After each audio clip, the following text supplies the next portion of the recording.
માંડવી તાલુકાના નાની ખાખર ગામે નિર્માણ પામતા ઔદ્યોગિક એકમનું વિવાદ વધુ ઘેરો બન્યો છે. કંપની દ્વારા થઈ રહેલા બાંધકામને અટકાવવા માટે ગામના સરપંચ દ્વારા વિધિવત નોટિસ પાઠવવામાં આવી હોવા છતાં કામગીરી બંધ કરવામાં આવી ન હતી.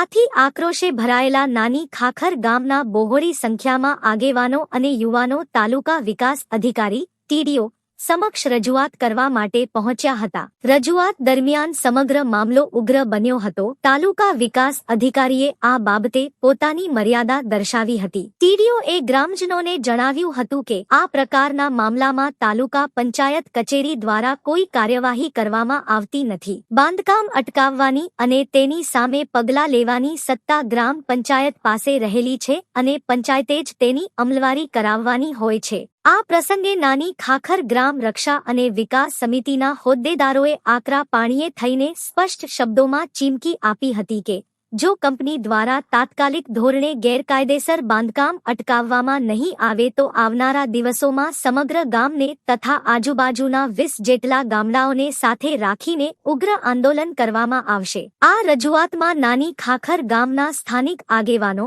ગ્રામ રક્ષા અને વિકાસ સમિતિના હોદ્દેદારો તેમજ મોટી સંખ્યામાં ગ્રામજનો અને યુવાનો ઉપસ્થિત રહ્યા હતા.